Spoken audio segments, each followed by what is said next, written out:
Hello mga kahusay! This video is a Google Ads negative keywords tutorial. Napakahalaga ng negative keywords list, lalo na dun sa first few weeks ng pag-launch mo ng Google Ads campaign. Kasi ito yung isa sa malaking factor na tumutulong na ma-optimize yung ating Google Ads search campaign. By the way mga kahusay, namimigay nga pala tayo ng 100 pesos doon sa makakapag-comment ng mystery hashtag na makikita nyo sa video na to.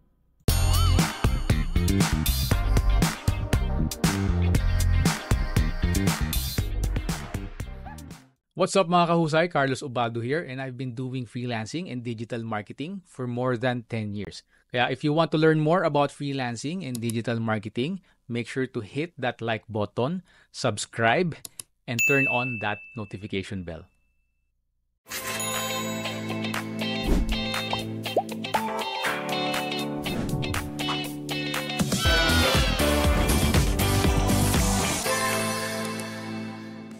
It's so nice to be finally back after a long break, and I've heard your requests guys. Marami sa inyo nagre-request ng tutorials lalo na about Google Ads. So finally ito na, gagawin na natin, and as usual, papakita ko ulit yung screen natin. I-explain ko sa inyo yung functions ng Google Ads negative keywords sa loob mismo ng actual campaign. So let's go and let's jump right into it. Sa lahat ng bagong Google Search Ad campaigns, regardless kung anong klaseng match types yung ginamit mo, napaka-crucial na naglalagay tayo dun sa mga negative keywords natin. May tendency kasi si Google Ads na ipakita yung mga ads mo dun sa mga unrelated keywords. So hindi natin may iwasan yan, no? Regardless kung gumamit tayo ng phrase match, exact match, and lalo na, syempre, kung naka-broad match tayo. And by the way, to understand further yung match types, so ililink natin yung video somewhere dito. So make sure na pag-aralan mo yan para mas maintindihan mo yung mga iba't ibang match types ni Google. And mas makakatulong yan para mas maintindihan mo rin itong tutorial na to na about negative keywords. Para mas maintindihan natin na mas maigi yung mga negative keywords match types, discuss na rin natin siya quickly, no? So similar lang to dun sa regular na match types na ginagamit natin pagdating sa Google Search Ads. So andyan si negative broad match, andyan si negative phrase match, and nandyan din si negative exact match. So simulan natin dito kay negative broad match. So dito kay negative broad match, yung example niya, running shoes. So, ang ibig sabihin lang niyan, lahat ng words na merong o phrases na nilagay ni searcher kay Google at na-include yung running at shoes, and pwedeng mauna rin yung shoes, pwedeng magkaroon ng ibang words in between, kahit mag-shuffle siya, basta nandyan yung dalawang words na yan, matitrigger yung ads mo. So, pwede nga example niyan is blue running Nike shoes. Pwede ring Nike shoes, red running. So, dahil nandun yung dalawang keywords na yun, at kahit mag-shuffle pa siya, magpapakita yung ads natin. Or rather, in this case pala, matitrigger. So, pag nag-trigger, hindi pala magpapakita yung ads natin. Kasi nga, negative keywords yung pinag-uusapan natin. Again, you can pause the video para makita nyo yung mga examples. So, sa negative phrase match naman tayo. So, para maging phrase match, lalagyan lang natin ang quotation. So, ang kailangan namang masatisfy dito ay yung order ng ating keyword sa loob ng quotation. Hindi siya pwedeng mag-shuffle at hindi rin pwedeng magkaroon ng ibang keywords sa gitna. For example, running red shoes. So, hindi pagpapakita yung ads. Okay? Hindi siya matitrigger. Pero pag nilagyan natin ng Nike running shoes or running shoes Adidas, kahit nasa dulo pa yung added na keywords, matitrigger siya. And lastly, yung negative exact match. Similar pa rin, running shoes pa rin yung example niya dito. So, ito yung pinakamahigpit, no? Naka-enclose siya sa square bracket. Ibig sabihin, kung ano lang yung nakapaloob dito sa square bracket na to, yun lang yung magti-trigger. Yun lang yung magsasatisfy sa condition. Hindi pwedeng mag-iba yung order, mauna yung shoes, and then running. Kailangan exactly kung ano yung nakapaloob sa square bracket. So, again, you can pause the video para i-check out tong mga examples na nandito para mas maintindihan nyo ng mas maigi. By the way guys, karamihan pala sa inyo nanonood ng mga videos ko hindi pa nakasubscribe. So baka naman. So if you can like this video and subscribe to my channel, magiging malaking tulong sa akin yan.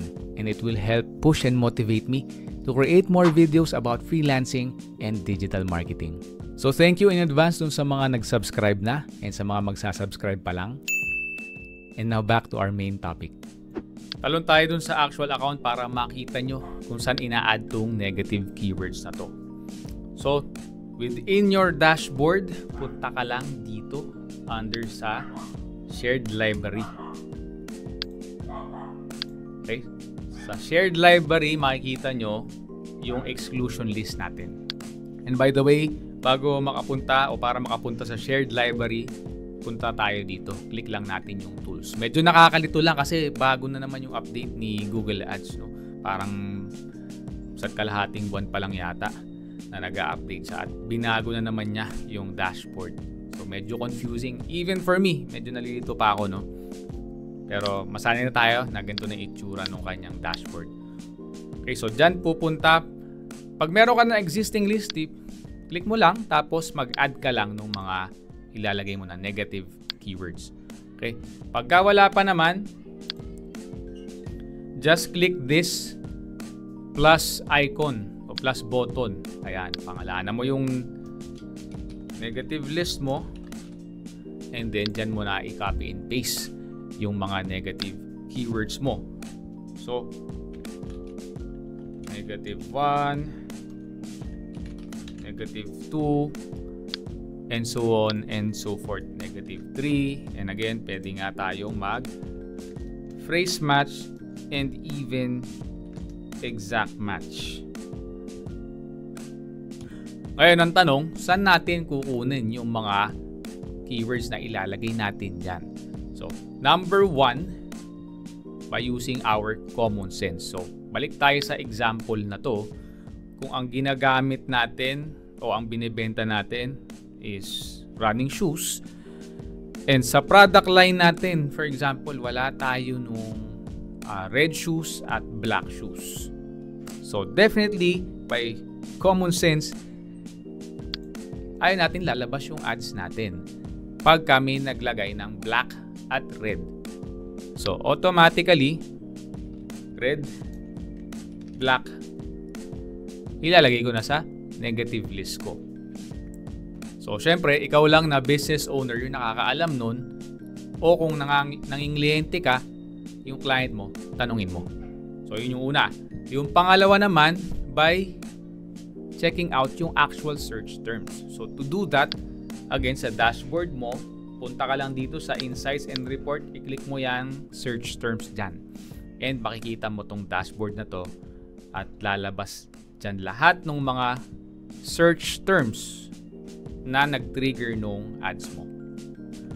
So, pag may nakita ka dyan na hindi ka nais-nais at nakita mo na, uy, dapat di lumalabas yung ads ko dun, siyempre, ilalagay mo siya ngayon dito sa negative list mo.